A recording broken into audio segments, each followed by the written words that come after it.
सो hey guys, जय हिंद सभी को, जय श्री राम सभी को, हर हर महादेव। आज हम लोग बीए थर्ड सेमेस्टर सोशियोलॉजी को डिस्कस करेंगे। Today I am going to teach you about evolutionary और linear theory of social change. ठीक है, थ्योरीज ऑफ सोशल चेंज पढ़ रहे थे, जिसमें पहला थ्योरी कंप्लीट करवा दिया है, डेमोग्राफिक थ्योरी, जिसमें माल्थस को स्टडी किया और डेमोग्राफिक ट्रांजिशन थ्योरी को भी स्टडी किया। ठीक है, तो चलिए लीनियर थ्योरी शुरू करते हैं। लीनियर थ्योरी के जो सोशियोलॉजिस्ट हैं उनसे पहले मुलाकात करिए।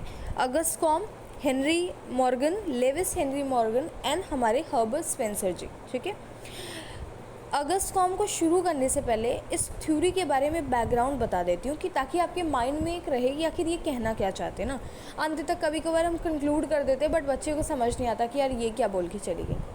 तो बैकग्राउंड बनाना बहुत ज़रूरी होता है। ठीक है, तो इवोल्यूशनरी थ्योरी जो है सोशल चेंज की, वो कहती है कि सोसाइटी हमेशा एक स्टेप आगे होती जाएगी, from stage 1 to stage 2, stage 2 to stage 3, फिर स्टेज 3 से स्टेज 4, स्टेज 4 से stage 5, and it is continuous process. यानी सोसाइटी जो है it is moving continuously. Evolutionary theory या लीनियर थ्योरी ये बोलती है वो भी इन अ स्ट्रेट डायरेक्शन। ओके, अब अगस्ट कॉम को पढ़ते हैं। देखिए, अगस्ट कॉम हमारे हैं फादर ऑफ सोशियोलॉजी। ठीक है, इन्होंने लॉ ऑफ 3 स्टेजेस दिए थे। ठीक है, जिसमें इन्होंने 3 स्टेजेस के नाम बताए। ये पहले भी पढ़ रखा है आपको, आज बस डीप में डिस्कस करेंगे। Theological, metaphysical and positivist. ठीक है, थियोलॉजिकल क्या है, एक फिक्शनल स्टेज है। मेटाफिजिकल क्या है, एक एब्स्ट्रैक्ट स्टेज है। और पॉजिटिविज्म क्या है, एक साइंटिफिक स्टेज है। तो पहले थियोलॉजिकल में होता क्या है। बेसिकली थियोलॉजिकल एक ऐसा स्टेज है जहाँ पे सुपर नेचुरल एलिमेंट्स पे हम बिलीव करते हैं। एग्जाम्पल कि जैसे नहीं, आप बहुत प्रिमिटिव जब सोसाइटी में जाओगे तो वहाँ आप देखोगे कि अगर बादल गरज रहे हैं, ठीक है, थंडर स्टॉर्म यानी बिजली चमक रही है, तो लोग क्या कहेंगे, अरे बाप रे, भगवान अपना गुस्सा दिखा रहे हैं हम पे। ठीक है, कहीं बादल फट गया तो सब क्या कहेगा कि वो हो, लग रहा है हमने कोई ऐसा पाप कर दिया जिसकी वजह से भगवान हमसे गुस्सा होकर क्या हो गए, हमारे ऊपर ये दंड दिया है उन्होंने, बादल फट गया। ठीक है, तो थियोलॉजिकल स्टेज उसी तरह का स्टेज था। इसमें भी कुछ स्टेजेस आते हैं। एक होता है फेटिसिज्म। ठीक है, late me zoom this first. I hope आपको मेरी राइटिंग समझ में आ गई होगी। फेटिनिज्म। ठीक है, फेटिनिज्म बोलता क्या है कि स्पिरिट है, ऑब्जेक्ट में स्पिरिट है, यानी कि कोई ऑब्जेक्ट है उसमें भगवान का निवास है, तो ये फेटिनिज्म बोलते हैं। फिर है एंथ्रोपोर्मिज्म। ये बोलते हैं कि ह्यूमन इमेज होगी गॉड की। एंथ्रोपोमॉर्फिज्म, बेसिकली एंथ्रोमॉर्फिज्म बोलता है कि जो भगवान हैं, भगवान जी हैं, वो हमारी ही तरह दिखते हैं। ठीक है, यानी द ह्यूमन स्ट्रक्चर जो है वो ही भगवान की स्ट्रक्चर है। फिर पॉलीथीज़म आता है, जिसमें भगवान मल्टीपल बिलीव्स रखते हैं ना। मल्टीपल बिलीव्स क्या है कि कोई लाइक किसी की भी पूजा कर सकता है। There were so many people, I mean so many god and goddess, कोई किसी की भी पूजा कर सकता है। सब किसी को कोई मान रहा है, डिफरेंट डिफरेंट गॉड्स हैं। ठीक है, देवी देवता अलग अलग हैं। So it is polytheism. And monotheism, ये पीक है थियोलॉजिकल स्टेज का, जिसमें लोग कहते हैं कि भगवान जो है वो सिर्फ एक है, राइट, लाइक एक चीज़ों में ही भगवान का निवास है। पॉलीथीज़म क्या बोलता है, डिफरेंट डिफरेंट चीज़ों में हो सकता है। जैसे कि कोई है शिव का उपासक, कोई है कृष्ण का उपासक, कोई है राम का उपासक, तो उनके अकॉर्डिंग डिफरेंट डिफरेंट है ना, भगवान के नाम अलग हैं, भगवान ने अलग अलग तरीके से अवतार लिए हैं, जन्म लिया है। तो what is that, what is polytheism, it is a polytheism believing the multiple gods. And monotheism क्या बोलता है कि सबको ये एक है। लाइक एक है का मतलब क्या, साईं बाबा वाला एक नहीं। एक है का मतलब कि कोई भगवान है एक एनर्जी है, एक स्पिरिट है, वो एक ही चीज़ में भी वो रहती है, एक जगह में है भगवान जी। ठीक है, किसी एक चीज़ में है भगवान। सो इट इज़ मोनो यानी कि सिंगल चीज़ों में। फिर देखिए सेकंड स्टेज इसका आता है मेटाफिजिकल। मेटाफिजिकल स्टेज बिलीव करता है in the unseen forces like nature, essence cause behind occurrence, moving from literal worship of God. तो बेसिकली जब मेटाफिजिकल स्टेज में आते हैं तो मेटाफिजिकल स्टेज में भी भगवान पे बिलीफ है। पहले में एक्सट्रीम बिलीफ था कि बादल गरज रहे हैं तब भी हम कह रहे हैं कि ओहो भगवान ना मुझे दंड दे रहे हैं। मेटाफिजिकल में भी भगवान पे बिलीव है, लेकिन मेटाफिजिकल में लोग धीरे धीरे क्वेश्चन करना चालू कर रहे हैं। समझ रहे हैं कि बारिश जो फ्लड आया है वो भगवान के प्रकोप से नहीं आया, बल्कि जो बाढ़ आई है वो बादल फट गया था उसकी वजह से आई है। बिजली चमक रही है एक नेचुरल फिनोमेना है, शायद इसीलिए ऐसा हो लगा। वो लोग भगवान पे बिलीव कर रहे हैं, लेकिन क्वेश्चन भी धीरे धीरे पुटअप कर रहे हैं कि क्या ऐसा है, बट स्टिल अभी भी भगवान के एग्जिस्टेंस पे सवाल नहीं उठा है। ठीक है, जब साइंटिफिक स्टेज आती है तो इसमें क्या होगा, observation, experimentation and logical reasoning. Very simple, जब साइंस आएगा तो वह हर चीज़ पे उंगली उठाएगा कि यार ये कैसे हो रहा है, हर चीज़ का रीज़न बताएगा। तो लोग क्या होंगे, इस चीज़ से डाइवर्ट होंगे। लाइक वो इंसान जो ये सोच रहा था कि भगवान अभी गुस्सा कर रहे हैं हम पे, वो समझने लगेगा कि ये जो क्लाउड है ये एक नेचुरल फिनोमेना है, नेचुरल कैलामिटीज़ की वजह से अर्थक्वेक आई थी, ना कि भगवान के गुस्से की वजह से। तो जब वो समझने लगेगा, जब वो ऑब्जर्व करेगा, एक्सपेरिमेंट करेगा, जब उसे लॉजिक लगने लगेगा हर चीज़ में, जब वो पता करेगा कि what is the logic behind that, that is called scientific stage और पॉजिटिव स्टेज। ओके, सो अगर इसको हम पूरा यही बोलते हैं कि जो सोसाइटी है वो मूव कर रही है, जैसे मैंने बताया इवोल्यूशनरी थ्योरी कहती है कि society keeps moving from one two another. तो अगस्त को हम भी यही कहते हैं कि सोसाइटी 3 स्टेजेस में मूव करती है। पहले स्टेज में वो प्रिमिटिव होते हैं, थियोलॉजिकल, दूसरे स्टेज में मेटाफिजिकल हो जाते हैं, और तीसरे स्टेज में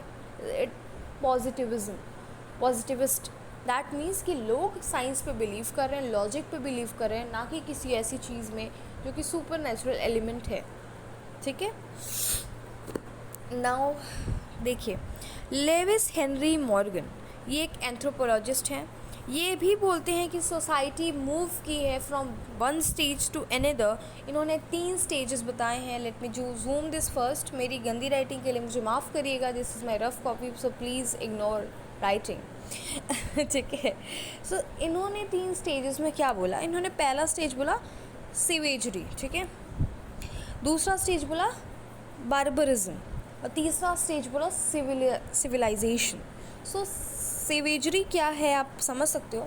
देखो यहाँ पे सेवेजरी के 3 स्टेजेस हैं, राइट, लोअर हो गया, मिडिल हो गया, अपर हो गया। ये है क्या, देखो सेवेजरी बेसिकली ह्यूमन, आप मैंने आदि मानव आपने पढ़ा होगा हिस्ट्री में ना, थोड़ा सा 9th-10th रिवाइज करो।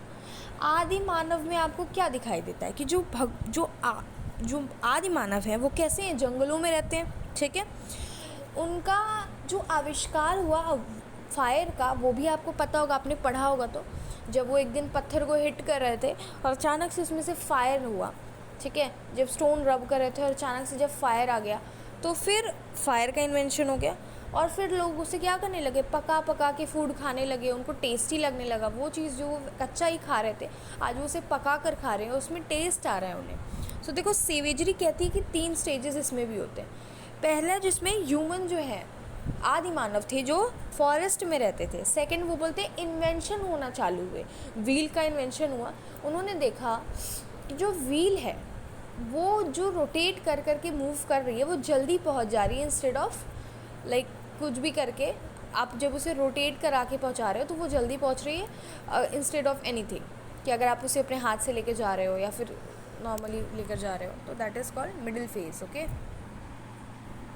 एंड मिडिल फेज़ में ये भी है कि फायर से हम क्या कर रहे हैं, फूड को पका पका कर खा रहे हैं। एंड अपर स्टेज में बेसिकली हंटिंग स्किल सीख ली, जब हम लोग एनिमल का शिकार करना चालू किए बो एंड एरो से। ठीक है, तो इससे एनिमल्स का शिकार किए, उसको हम लोग खाते थे। तो ये हो गया 3 स्टेजेस सेवेजरी के। सेकेंड स्टेज ही कहते हैं लेविस जी कि बार्बरिज्म।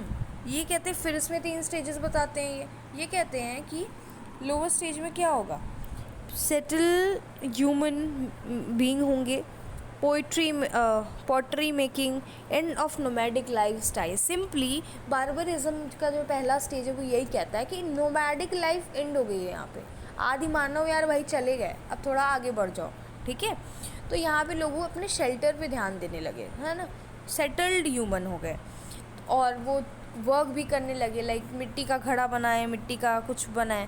तो यहाँ पे बेसिकली नोमैडिक लाइफ एंड हो जाती है। मिडिल फेज में बेसिकली डोमेस्टिक एनिमल्स को रखने लगे, है ना, लाइक डोमेस्टिक एनिमल्स लाइक काऊ को रखने लगे, दूध जो दे रही है ना, गाय माता दूध दे रही हैं।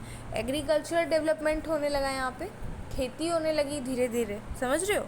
तो खेती कर रहे हैं वो लोग, तो एग्रीकल्चर प्रोड्यूस आ रहे हैं, उससे वो लोग काम कर रहे हैं। और पेट एनिमल्स रख रहे हैं, उससे उनका काम चल रहा है, खर्चा चल रहा है, या जो भी चल रहा है उनकी लाइफ स्पेंड हो रही है उस चीज़ से।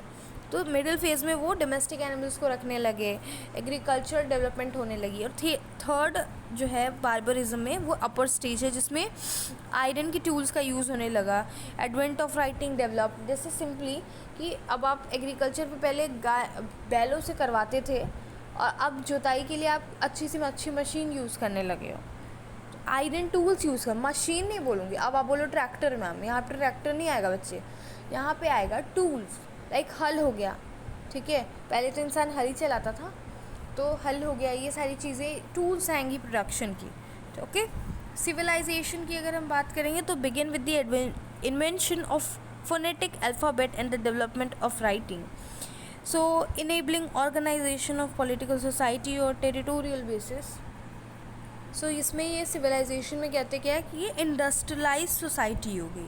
यानी बेसिकली पहले क्या था, हंटिंग एंड गैदरिंग की सोसाइटी, फिर agrarian society and then civilize society. Civilize society कैसी होती है बताओ, मैनर्स होते हैं उसमें।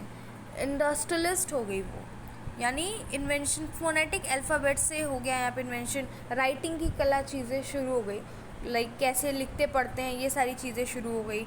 इनेबल हो गया ऑर्गेनाइजेशन का ऑफ पॉलिटिकल सोसाइटी का on territorial basis. So enabling organization of political society on territorial basis, that particular area having some political background, I am so sorry, political identity है ना, सम phases of political. तो ये सारे क्या होंगे, civilisation. So basically civilisation ऐसा stage होता है जहाँ पे आपको लिखने पढ़ने की कला सिखाई गई, ठीक है। डेवलपमेंट हुआ अल्फ़ाबेट, फोनेटिक अल्फ़ाबेट का, एंड राइटिंग स्किल्स डेवलप हुई यहाँ पे। ऑर्गेनाइजेशन में कुछ पॉलिटिकल सोसाइटी बनी, ठीक है, और टेरिटोरियल बेसिस पे वहाँ पे ये सारी चीज़ें हुई। और पीपल क्या हो गए, they standard is high than that nomadic life, वो मूव किए धीरे धीरे, इंडस्ट्रियल सोसाइटी बन गए। So that is called civilization. I hope it is clear. Now the last one is Herbert Spencer. इसमें evolutionary theory में हर्बर्ट स्पेंसर का भी नाम आता है, बहुत important है। Best known for applying the concept of survival of fittest to social evolution theory known as social Darwinism. Darwin की थ्योरी पढ़ी है? अच्छा, आप लोग तो कोविड बैच के हो ना। ठीक है, चलो स्किप करती हूँ, मैं इस टॉपिक को एक्सप्लेन करती हूँ। सो हर्बर्ट स्पेंसर कहते हैं the survival of the fittest. इनके according strong and capable individual survive whereas weaker ones are naturally eliminated. Simply ये क्या बोलते हैं कि शोज सोशल इनइक्वालिटी।